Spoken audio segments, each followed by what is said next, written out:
Good afternoon and welcome back to NCIA's Industry Essentials Educational Webinar Series, our premier digital platform featuring a variety of programs to provide you timely, engaging, and essential education when and where you need it most. My name is Brian Gilbert, the Deputy Director of Events here at NCIA, and we're thrilled to welcome all of our members and supporters back after a brief break in our weekly programming schedule while we gear up toward our Cannabis Business Cyber Summit kicking off in just 2 weeks. We hope you've had a great start to your fall and are as excited as we are for this very special spooky edition of our ongoing NCIA Committee Insights series today. If you're just joining us, please be aware that we'll be conducting Q&A at the conclusion of the presentation, so don't hesitate to post any of those questions to the Q&A board that you'll find available along the bottom toolbar in Zoom. Stop on into the Q&A area throughout the session, and even if you don't have any questions to contribute yourself, do review the previous submissions by the other audience members, and if any catch your eye as contributing to the conversation, give them an upvote, and that'll send them to the top of the feed for consideration by our panel. So, what are we waiting for? Let's get this show on the road. In today's session, members of NCIA's Scientific Advisory Committee will present a special Halloween-themed MYTHBUSTERS program in which they'll tackle the spooky and long-running myth that cannabis can kill. Before we dive into today's session, though, why don't we learn a little bit more about our all-star panelists while they make their way up to the virtual stage. First off, we have Dr. Paloma Lehfeldt, who serves as the Medical Director of Medical Education at Vireo Health, bringing over 10 years of psychiatric research, community outreach, and teaching experience to that role. Dr. Lehfeldt is the direct line of communication with providers and organizes outreach events, contributing education and lectures for both providers and patients. Paloma also serves as a co-chair of the Vireo Health Diversity, Equity, and Inclusion Council and is a longstanding member of NCIA's Scientific Advisory Committee. Secondly, we have Courtney Maltais, is the co-founder and lead botanist at The Clear, a national cannabis brand that is known for bringing the first distillate cannabis products to market back in 2013. With a formal background in molecular biology and English literature, Maltais has worked with industry leaders to innovate cultivation and product development through CM Botanical after she founded that company in 2017. When she isn't working in product development and manufacturing, Maltais has a passion for educational outreach, connecting consumers and cannabis professionals through science. Welcome to the virtual stage, Paloma and Courtney. We very much appreciate you taking the time to develop and present today's session on our NCIA Committee Insights program. I've hogged the mic for too long and don't want to waste any more valuable time before turning it over to our esteemed panel. So you two have the room, Courtney and Paloma, so feel free to take it away from here when you're ready. Thank you so much, Brian, and thank you everybody for joining us today. So to get things started here, we'll move to the next slide there. So for centuries, we've collected, extracted, and studied countless plants for their medicinal and sometimes poisonous effects. There are a handful of chilling tales from famous botanists and explorers falling victim to these plants you see on the screen, angel's trumpet or poisonous hemlock. But for a long time, cannabis has always been kind of a question based on kind of a lot of these myths and trends that have kind of evolved from kind of this grapevine effect of, is this a dangerous plant? And we thought it fitting for Halloween in this special edition of the MythBusters to explore the spooky claim that cannabis has the potential to kill. So to start off and to bust this myth, we must first understand how cannabis interacts with the human body when consumed.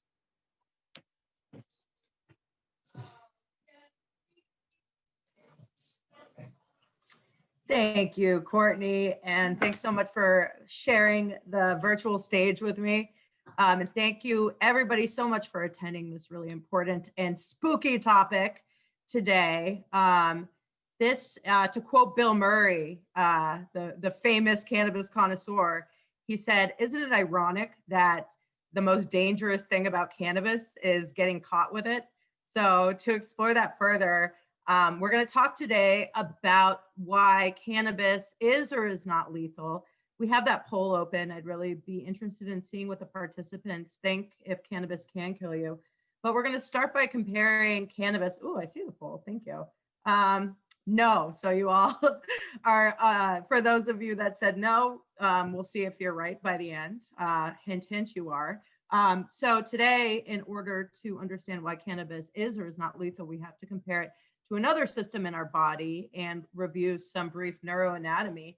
And that's the opiate receptor system in the CNS, and that's the central nervous system. So to break it down, there are three different parts of the human brain. That's the cortex, which is the wrinkly part that you always see in cartoons that overlies. You can see it on the top.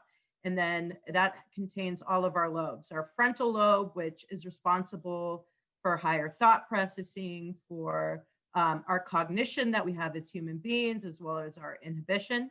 If you go under the cortex, the structures are called subcortical structures, literally. And these structures are responsible for our emotions and some of our behaviors that make us human. Our reward system, which includes our dopaminergic pathway, dopamine being the responsible neurotransmitter responsible for reward. I'm sure you've all heard of it. We release it when we have sex, when we gamble, and when we take drugs like opiates. And then the third part of the brain is known as the brainstem. Think about it as the stem of a flower holding up the brain. It's only responsible for about 2% of our entire brain's volume, but it plays an incredible role in our unconscious thought processes. A lot of people call the brainstem our reptile brain. It's responsible for our heartbeat, our respiratory system, our unconscious drive to inspire in our consciousness overall. And what's important here, specifically for the opiate system, is that it controls, it's our body system that controls reward and addictive behaviors, but most importantly, pain, which is why we use our oral opiates and morphine so much today in traditional pharmaceutical model of medicine. And like our endocannabinoid system, which we'll also use to compare and contrast, is that we also have an endogenous opioid system. This is the system that our neurotransmitters that like endorphins bind to. And that's why you feel so good when you take these over-the-counter, or not over-the-counter, prescribed opiates, as well as some other pharmaceuticals that deal with pain. So again, we do studies in knockout mice where we remove particular receptors in order to see what the effects are. And when scientists remove the mu opioid receptor in mice, they're no longer able to experience that pain relief, and they're no longer display addicting behaviors. You can go ahead to the next slide, please. And so this, again, paid close attention to the brainstem and to the concentration of the receptors in the brainstem as we compare and contrast to the endocannabinoid system. So the reason that opioids are so incredibly lethal to human beings is because they depress that area in the brain responsible for our unconscious breathing. This is the breathing that we do when we're sleeping. We aren't aware of the fact that we're actually respirating and inspiring, but there's a drive, an internal drive that allows us to do so unconsciously. And what happens when you take opiates, even a small amount sometimes, it causes shallow breathing. Patients that overdose on opiates present in the ER with constricted pupils, loss of consciousness, and very labored shallow breathing. So again, this is what happens. This is how opiates have the potential to kill you. 113 Americans die every day. We just had a question if the presentation keeps leaving. I don't think so. It's on purpose, but if Brian can hear me, we can go ahead.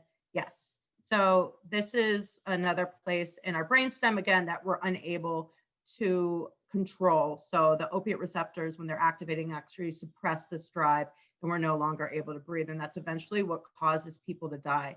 It also suppresses muscles in our diaphragm, which is responsible for inspiring. When we take a big, deep breath, those are also unable to be used because of the opioid suppressing that drive, which eventually leads to death. Scary stuff and incredibly prevalent right now. We can go to the next slide. So again, this picture is terrifying. These are opioids that are prescribed every day by doctors across the country in the United States. Again, we talk about the opioid epidemic and we just think about death. We're not thinking about the incredible addictive properties that opioids have on the human body. If you look on this pictorial right here, you can see that it literally affects almost every system in our body. Opiates are horrible. They're incredibly lethal. They have a very dangerous side effect profile and should be avoided. Of course, there are certain populations that do require opiates, but when you compare them to cannabis, which is much gentler on our bodies, you can see that there's a huge difference, and we'll go over that. That's a great question. We have a question from Tiffany. And I just want, if anyone has a question that's relevant, I'll stop because I really want this to be interactive. Tiffany asked, how many opiates does it take to get that effect? That's an excellent question. When we talk about addictive substances, we talk about two things called tolerance and withdrawal. This has to do with the subcortical structure of the dopamine pathway, which contributes to our reward and processing. So if I'm someone that has been taking opiates for a long time, my receptors are upregulated.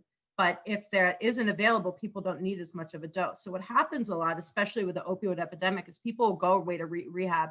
People that were taking about 10 different oral opioid pills a day come back from rehab, and it only takes one of them to one pill when they come back, or a very small amount of dose, something that they wouldn't even get them high before, to overdose. So this is why it's incredibly important to understand the reward processes and how addictive opioids are specifically and why they're so lethal. Again, just taking a look at this chart and looking at all the different problems here: swelling, dryness, constriction of the heart, but most importantly, your cardiovascular system and your respiratory system.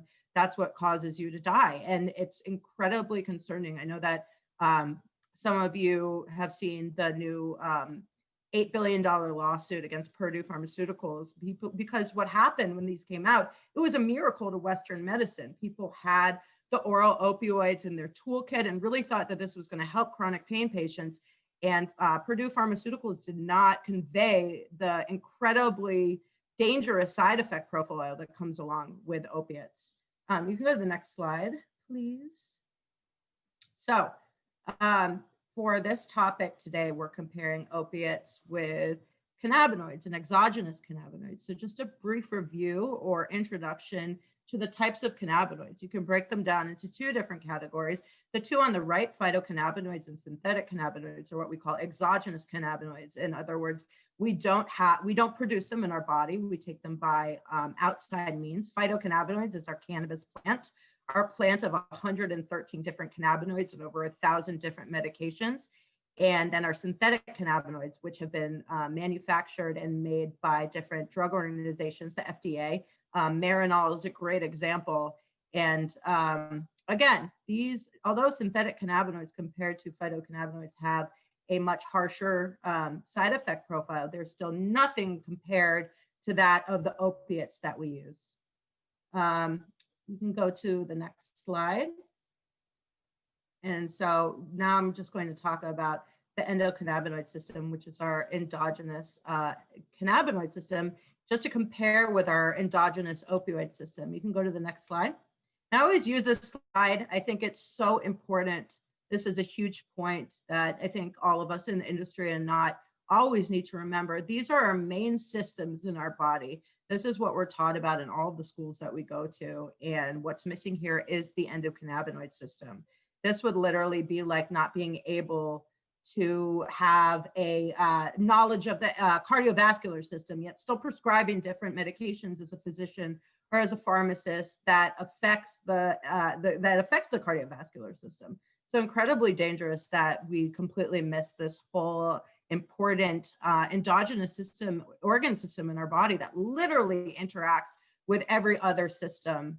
It's incredibly concerning that to this day we're not taught about these in our variety of schoolings. You can go to the next slide. This is the most beautiful slide you will ever see. It's the endocannabinoid system in our body. Again, this compare and contrast to the mu opioid system in our body. It works in the same way. We release neurotransmitters, in this case, endocannabinoids, endogenous, and they bind to the receptors on the cell and produce effects. Next slide, please. And here again is just a picture of phytocannabinoids that also activate the exact same receptors in different ways that are activated by our own endogenous cannabinoids. Next slide. And this slide, if anything, is the most important. If you have a camera, take a snapshot of it to compare it with our mu opioid receptor and where they're distributed. If you remember in the diagram of the mu opioid system, we had a high concentration of receptors in our brainstem. Compare and contrast to this pictorial representation of our endocannabinoid receptors and where they are.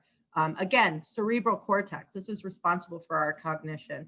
Cannabis in certain amounts can put us in a very euphoric state, and that's because it affects our dopaminergic system, communicates with our cerebral cortex to produce those feelings of euphoria. It also is very heavily concentrated in our hippocampus, which is responsible for memory. This is why why cannabis works so well for PTSD patients specifically. It's been shown to suppress some of those traumatic memories that PTSD patients fulfill. And again, another important area is the cerebellum, which you can't see, which is known as our little brain that's located right above or lateral to the start of the brainstem. That's important because cannabis affects our movement a little bit. It makes us a little bit dizzy or not in our right movement sphere because of that. And that's okay. Sometimes people want to be couch locked. They don't want to be able to be as mobile as before, especially for pain patients. But most importantly, if you look at that brainstem, there are 10 times less cannabinoid receptors in our brainstem compared to that of the mu opioid receptor system, which is why it's so important to know that it doesn't have that same ability to suppress that respiratory and cardiovascular drive in the same way that opiates do. And if you apply that to lethality, the implications are right there. And Courtney is going to talk about that a little bit more. Can you go to the next slide? And this is just another pictorial representation, again, just to remember where the receptors are, again, all throughout the body, CB1 and CB2 receptors, and they have a huge role in so many different drives that we have. They have to do with temperature control, with sleeping, with our movements, with our euphoria, and everything in between. Because of that, they also have a great role in analgesia or pain relief in the same way that mu opioid receptors do, but with much less of a side effect profile. Next slide. And again, I'm just, in case that I haven't brought this point home, again, another pictorial representation of the minimum concentration of cannabinoids in the brain in the brainstem, and why that is so important to cannabis specifically, and why it doesn't have the same side effect profile as a pharmaceutical that has a much harsher and more dangerous profile.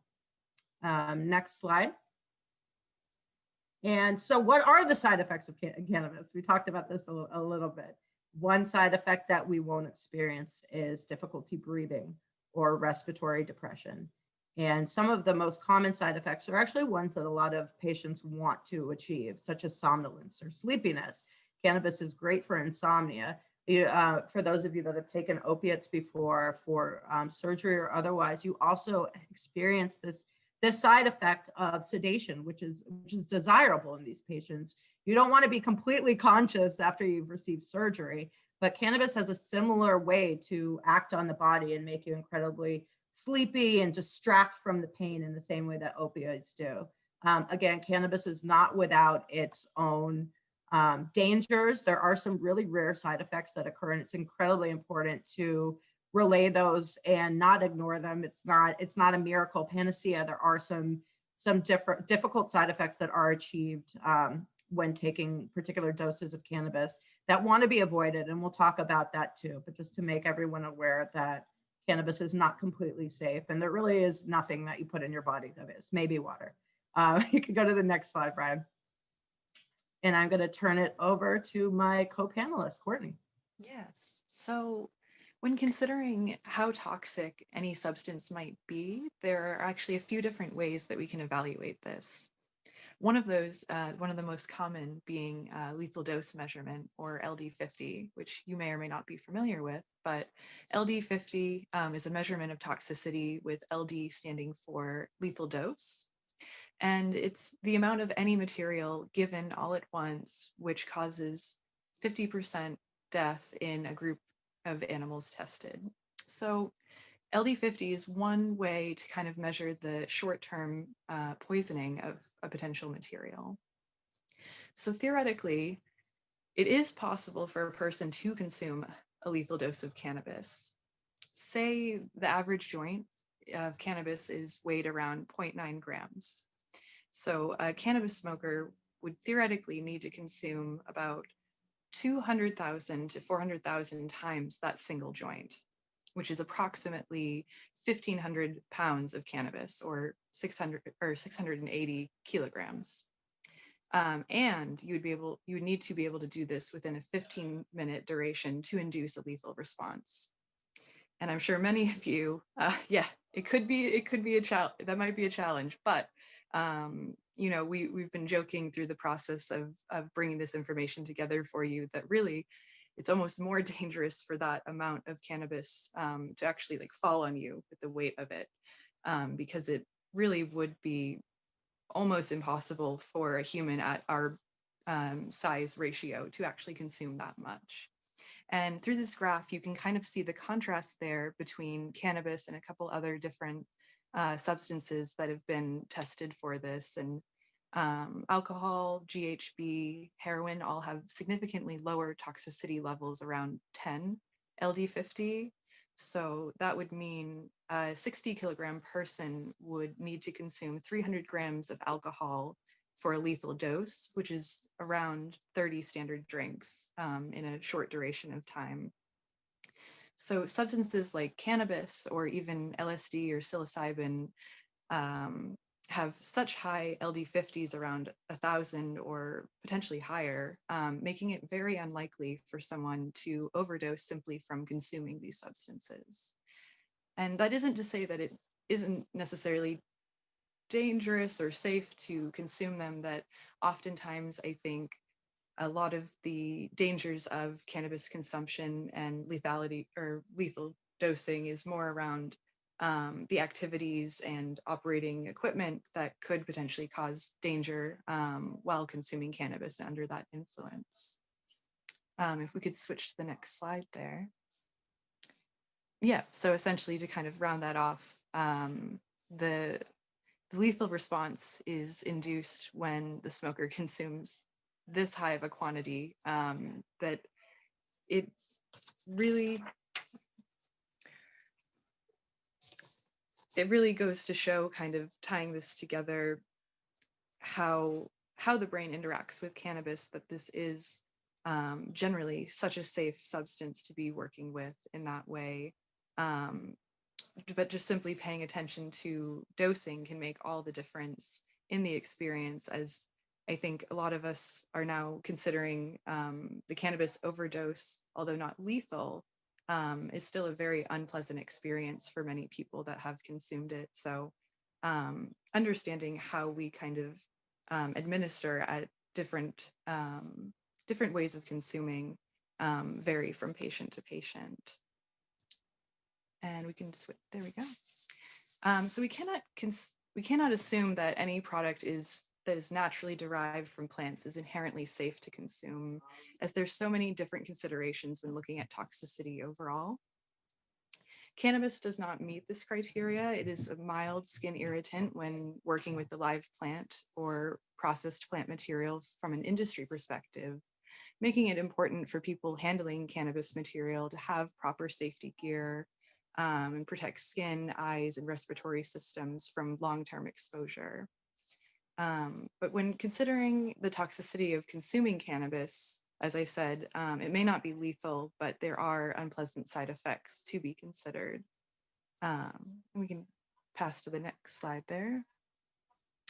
And a lot of these side effects are typically induced from long-term cannabis consumption. Habitual use of cannabis seems to be the main risk in regards to this, as it's associated with most health complications and unwanted side effects.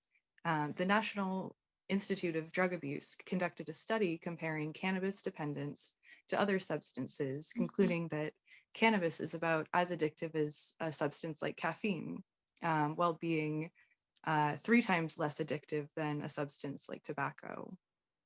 So globally, 22.1 million people, or 0.3% of the world population, were estimated to suffer from cannabis dependence. Some of the symptoms of cannabis use disorder can include excessive time spent acquiring, using, and recovering from cannabis use, and difficulties fulfilling obligations due to cannabis use, ongoing use despite worsening physical and psychological problems that could be associated with cannabis use, and heightened tolerance levels when consuming cannabis.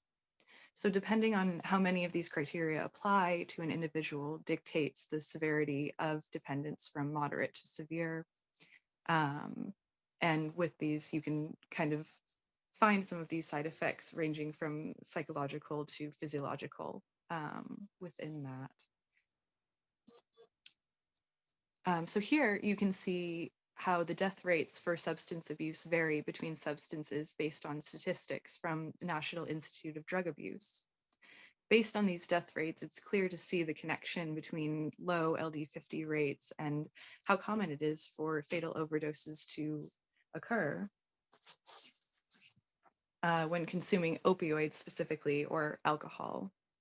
And when considering the possibilities of cannabis being lethal, it's likely to be in situations where other factors are at play, like I said, in motor vehicle accidents due to distraction, or factors while under the influence of cannabis.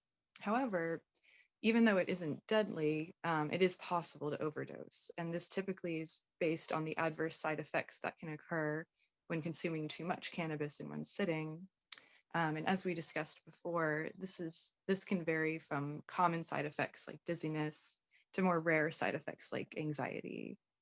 In some cases, cannabis consumers may experience long-term effects from habitual use, which Dr. Lehfeldt will explain.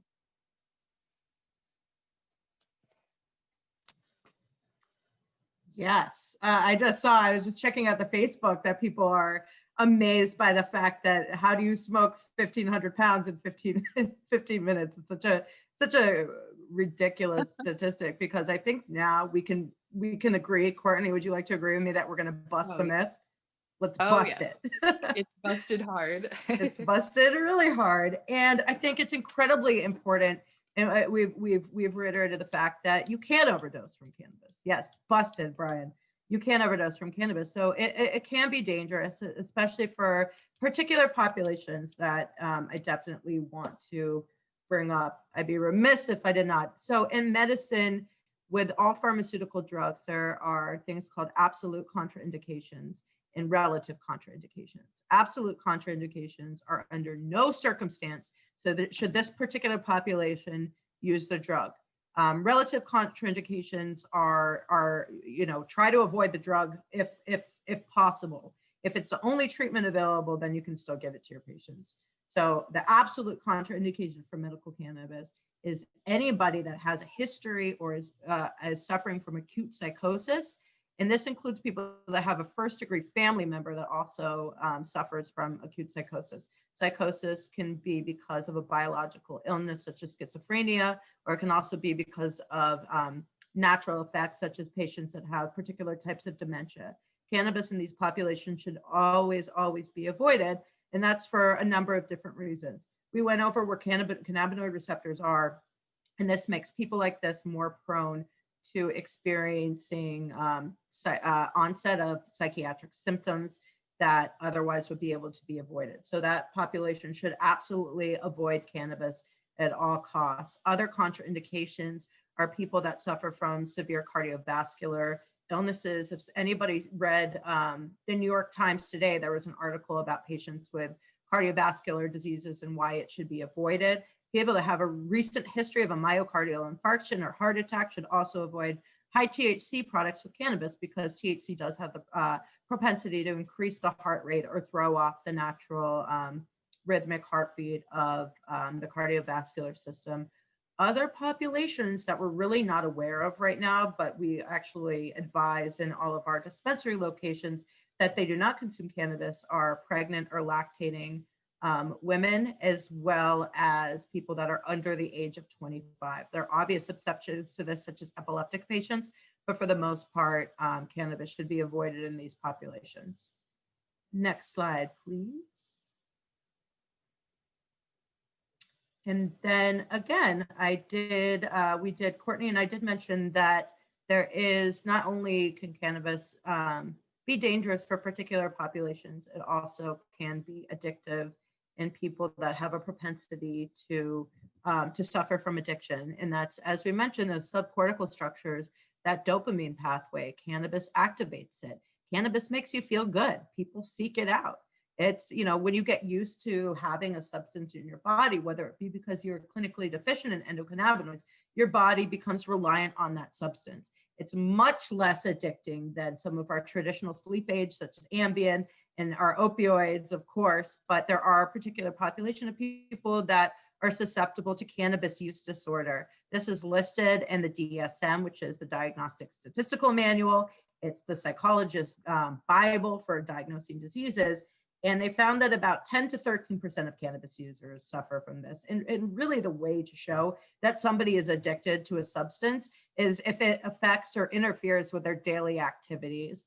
And for anyone that's used medical cannabis, this is incredibly rare to occur. And again, if I had a patient and they were in chronic pain and they needed to operate a 9-to-5 job, cannabis, it's a much gentler and safe drug compared to opiates. And again, opiates are just the tip of the iceberg when we're talking about pain control. NSAIDs are incredibly toxic to the aging kidneys and heart and should be avoided as well in particular populations. So, but again, we'd be irresponsible if we didn't bring up the fact that there are certain people that can be susceptible to cannabis use disorder. Next slide. And were you going to talk about this? I forgot, Courtney. I think we were just kind of going to work through this together. Yeah. Okay. Well, as you can see, this is a really great chart. I always say this is not your mother's cannabis. Cannabis is increased in THC. You've seen that where you are too, that it's just been up, up, up. People's minimum dosages have also increased significantly, and that's for a bevy of reasons, because patients are using cannabis to replace these pharmaceuticals, but also some of our baby boomers who are used to their, their Monterey Jazz Festival cannabis, are amazed by some of the products out there, or not amazed, but should proceed with caution as well, because it's such a higher concentration of THC. And then again, to be aware of those populations that should be avoiding cannabis, particularly because of that high dosage. And luckily right now, I think we're in a time where the research is starting to create more concrete understandings of proper dosing based on method of consumption as well. That, for instance, consuming an edible product is processed in our bodies so differently than a vaporized or combusted product. And generally understanding these dose levels, many states have created kind of a standard of that 5 milligram is that baseline dose for new first-time consumers, where you can kind of teeter your way up there depending on what the specific needs are for using cannabis medicinally. Do you agree with that dose? Do you think 5 milligrams is a good starting dose? Or I do believe so. I think just across the board, when you think about it, it kind of creates that baseline effect, where sometimes, typically the average vaporized or combusted product, I feel like, can range closer to that 25 to 50 milligram range, but generally increments of 5 milligrams and working your way up as needed and as a medical professional advises, I think, is the best way for most people to kind of experiment or see how cannabis can benefit them. We have a great question from Teresa. The question is, can people undo a bad experience with overconsumption? And of course, a lot of times we have patients that don't want to return to cannabis because they had a completely, traumatizing experience with paranoia or one of the other side effects. And that can be for a lot of reasons. There are many ways to kind of avoid those negative side effects, including changing your set and setting, putting yourself in a situation where you feel safe, really affects your cannabis experience, making sure that you take a good balance of CBD and THC. CBD and THC have a natural antagonism or balance that occurs. So when you go too high in your THC and experience some of those negative side effects, having an adjunct therapy of CBD there can kind of take down a lot of those side effects naturally in a very gentle way.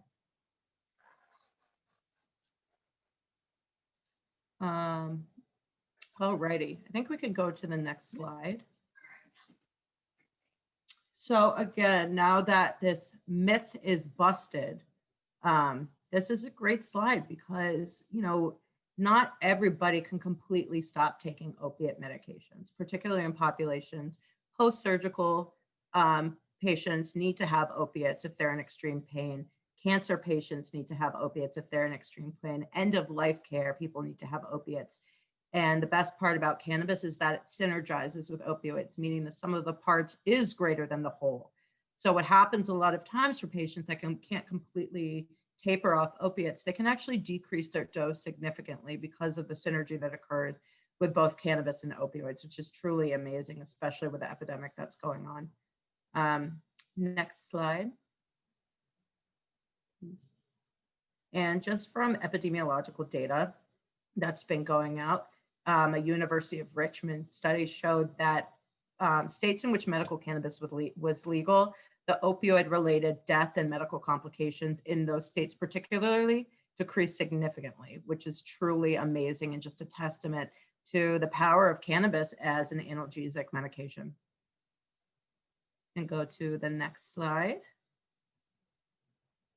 And thank you. Yes, this concludes our wonderful talk and myth busting on the lethality of cannabis. So I think we'll pass it on to Brian in the Q&A if anybody wants to jump in on that with us. Yeah, fantastic. Thank you all so much for presenting that really information-packed session. We're going to use the remainder of the program allotted time for Q&A. So any of our panelists or any of our audience members that have any questions that might not have been posted into the chat room, please do post those over to the Q&A board. Follow Tiffany's example so we can make the most of our time with our panelists today and see if we can get any other myths busted. So I'm going to bring up the Facebook feed as well, see if I can see any questions that might have been pulled over here. While I'm pulling some additional questions from some of the other platforms, why don't we dive right into Tiffany's first question? So she posted a question saying, I think this is in relations to the graph on a few slides ago, saying this panel says in 2010 at around 11%. Today it's around 25 to 30% on the high end, and even higher in concentrates. This is referring to THC potency. Would the panel be able to address the differences between effects from low potency flower and high potency concentrates? I wish I could answer this question in the best way possible, but Tiffany, as you know, we don't have a lot of data right now on dosing and how it relates to treatment of different ailments. And it's incredibly unfortunate. And I have to talk about this every time. At NCIA, we've written letters to the DEA and the FDA to get them out of this research because we are not able to make claims like this for patients that need this information 10 years ago. And as we know, and how tired are we as physicians of saying start low and go slow? I mean, there has to be more than that now. There really does. And I'm going to stand on my soapbox and talk about this because it's so important right now when, as our population ages, as chronic pain becomes an epidemic in the United States, and we're just not able to know exactly what dose to give these patients. And again, you're absolutely right. The potency of cannabis is going up and up and up, which has to do with the fact that more people are using cannabis and able to really treat them for different medical conditions. And someone suffering from PTSD compounded with pain is going to need a completely different dose of THC compared to someone with pain and insomnia. But because pain is a multifactorial disease that involves so many different side effects and so many of our organ systems, it's impossible to really pinpoint exactly what amount of dose, what method of delivery is particular for everybody, is different systems without that research. So again, until we kind of broaden, and that's why pharmacogenomics are kind of also playing a role in this. Pharmacogenomics is like the 23andMe for cannabis, specifically to kind of understand why my 10 milligrams that relieves my pain is not going to do the same for somebody of my same age, gender, and weight. It's a mystery right now, and that's because of the lack of clinical research, and it absolutely should not be.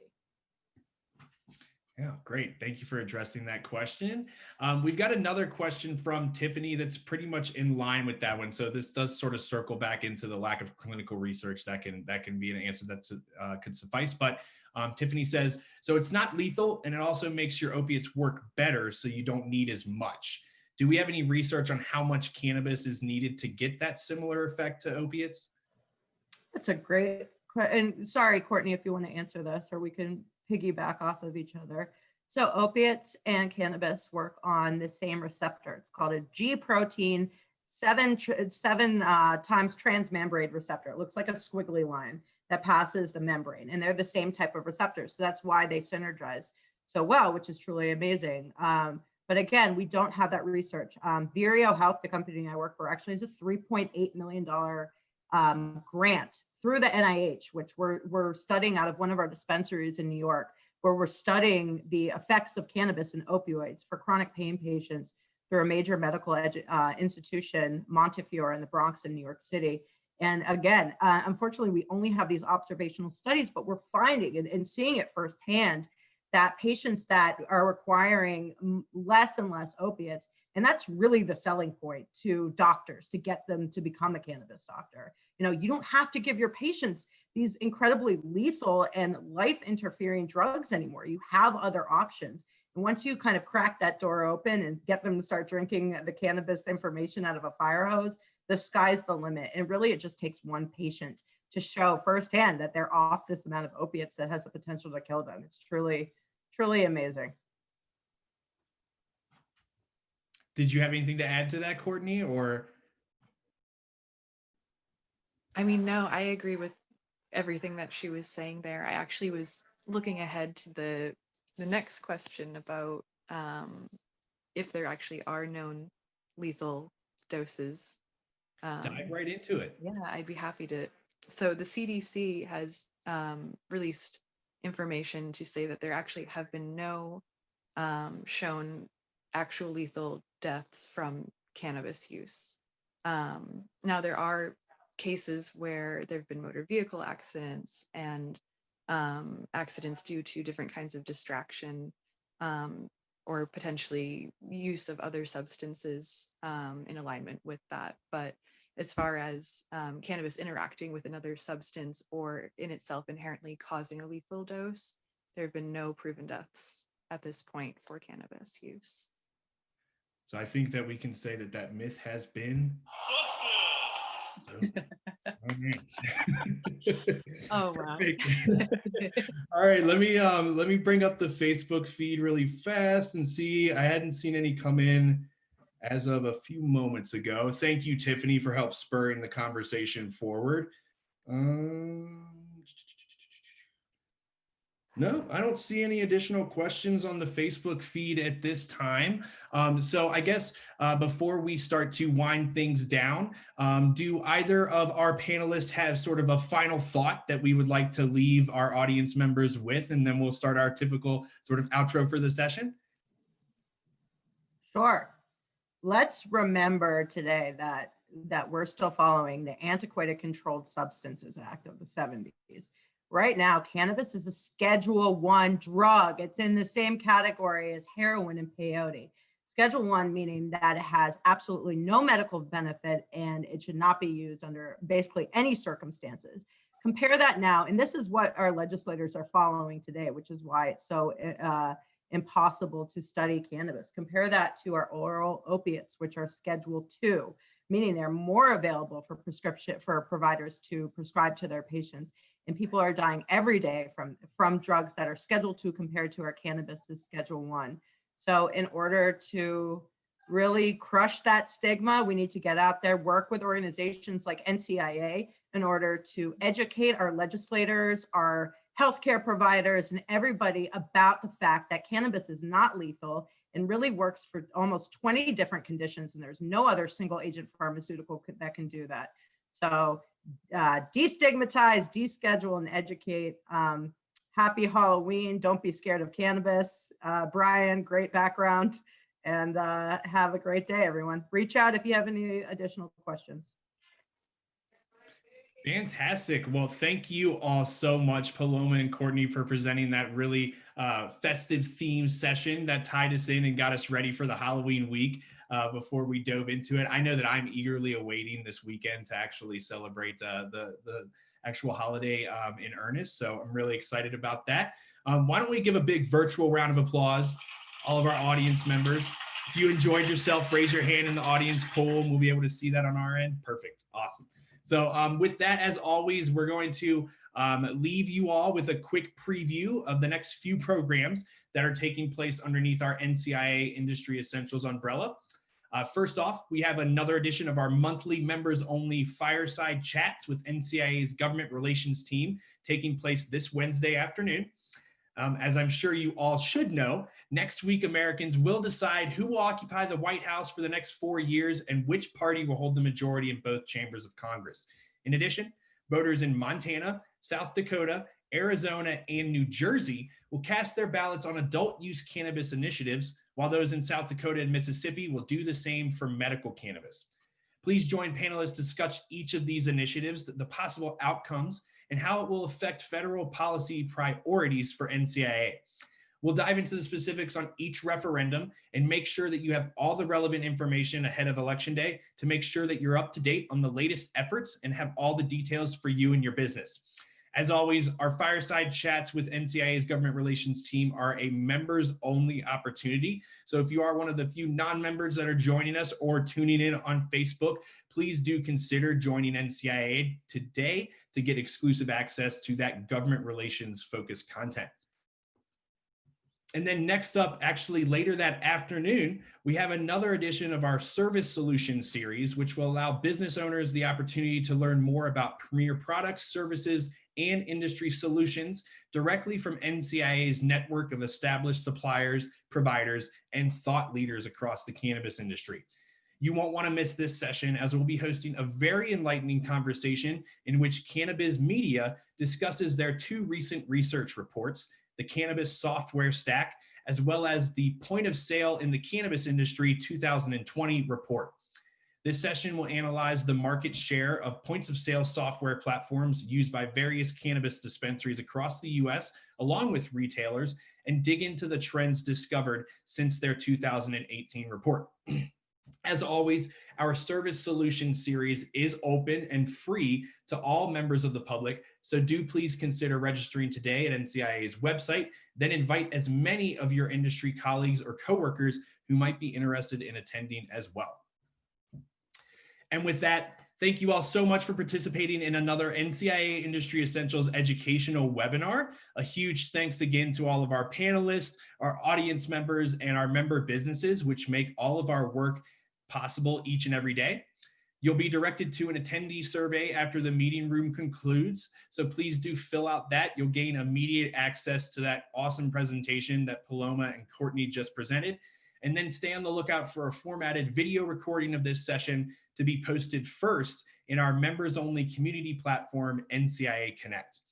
All NCIA members will receive exclusive access to this session for the next 30 days. So if you're not already a member of NCIA, do consider joining NCIA to support our vital advocacy, educational, and community building efforts.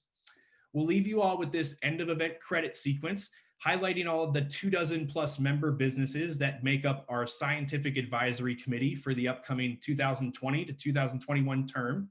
And then alongside that, as always, we'll feature some audio stylings by our resident musician at all of our Colorado-based events, KJ Liss and his Illinois-based musical project, Indigo Sun.